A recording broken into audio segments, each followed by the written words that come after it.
ouvrage des écrivains et du sport, j'ai souhaité mettre en valeur 14 parcours de grands écrivains et grandes écrivaines, avec le point de départ qui est celui de la pratique sportive. Donc comme vous le voyez à l'instant sur la couverture du livre, on retrouve Hemingway, Jack Kerouac, Blondin, Agatha Christie et Colette, par exemple. Ça fait partie des quelques auteurs parmi les 14. Et le point de départ, ça a été d'analyser leur pratique sportive. Ensuite, dans un second temps, également de voir si leur pratique sportive a eu un impact ou non dans leurs différents ouvrages. Alors si on prend, allez, au hasard, un écrivain francophone, Albert Camus, lui par exemple, c'est le football qui l'intéressait particulièrement et qu'il a pratiqué à un haut niveau. Oui, tout à fait. Alors Albert Camus, il commence enfant, il joue comme beaucoup d'enfants dans la cour d'école pour commencer. Et puis en 1927, il s'inscrit au club de Montpensier et il commence par être gardien de but. Dès l'année suivante, il est déjà transféré, pour adapter à un terme plus moderne, au club du RUA, donc qui est le club universitaire d'Alger.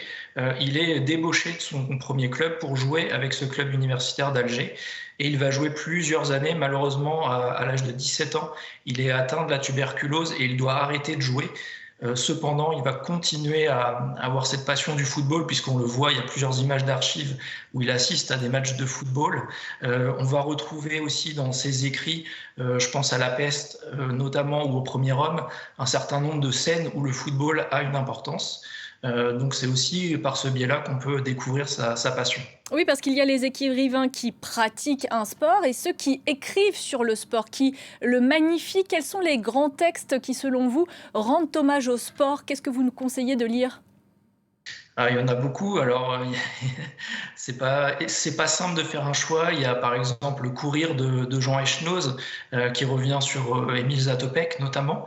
Donc là, on est sur le thème évidemment de la francophonie, mais sinon, on va retrouver par exemple aussi chez les anglo-saxons, je pense à David Peace avec son roman 44 jours, ou alors il y a également d'autres auteurs comme Nick Hornby sur Carton jaune, qui évoque sa grande passion du football et plus précisément même sa passion pour le club d'Arsenal, où à l'époque où il aime Arsenal, il y a évidemment les Français, notamment je pense à Thierry Henry et Patrick Vieira, dont d'ailleurs les prénoms de ses propres enfants s'appellent Henri et Patrick en hommage à ces deux footballeurs.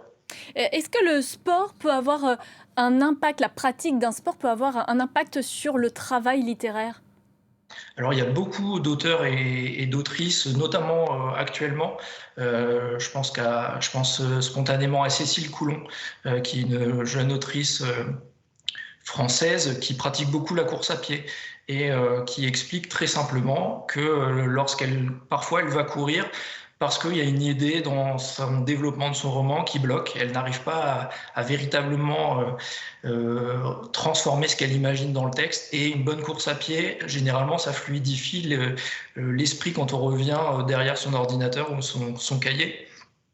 Et c'est beaucoup de témoignages dans ce sens-là qu'on peut retrouver d'ailleurs, même dans les écrivains que je cite dans le livre. On a déjà cette chose-là où le sport parfois permet, quand on est bloqué sur une ligne, sur une phrase, sur un texte, on a l'impression qu'en tout cas l'esprit est beaucoup plus clair une fois qu'on a pratiqué une bonne séance de sport.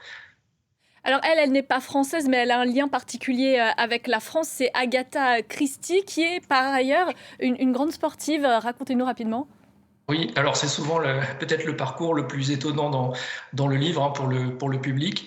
En fait, Agatha Christie, donc ses liens déjà avec la France et la langue française, c'est surtout que pendant sa jeunesse, elle va vivre un peu en France, notamment à Pau, à Paris ou à Dinard. D'ailleurs, elle va apprendre à nager à Dinard. Donc c'est une petite anecdote déjà sympa. Mais la plus grosse surprise, d'ailleurs, vous pouvez le voir sur la couverture du livre, c'est sa passion du surf, puisque c'est celle que vous pouvez voir sur la page devant sa grande planche de surf. Elle va se mettre au surf lors d'un voyage autour du monde où elle accompagne son premier mari. Elle découvre le surf d'abord en Afrique du Sud, et elle aime beaucoup ça. Il faut penser aussi qu'elle a grandi dans une station balnéaire en Angleterre, et donc elle a une grande passion pour l'eau et elle adore nager, et donc elle découvre le surf qu'elle ne connaît pas et elle tente de surfer donc avec son mari.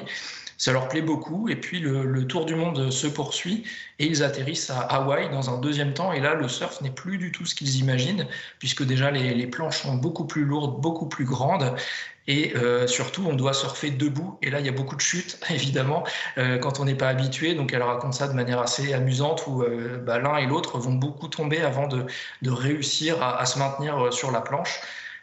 C'est vrai que c'est souvent peut-être l'anecdote la plus marquante du livre, en tout cas l'une des plus marquantes, puisqu'on imagine assez peu Agatha Christie sur une planche de surf, puisque les images qu'on a souvent d'elle sont d'une dame plutôt âgée et pas vraiment forcément ultra sportive. Donc voilà, c'est plutôt amusant de voir ça. Merci beaucoup Julien Le Gall de nous Merci. montrer que le sport et la littérature ne sont pas incompatibles, qu'on peut avoir à la fois la tête et les jambes. On reste en France avec cette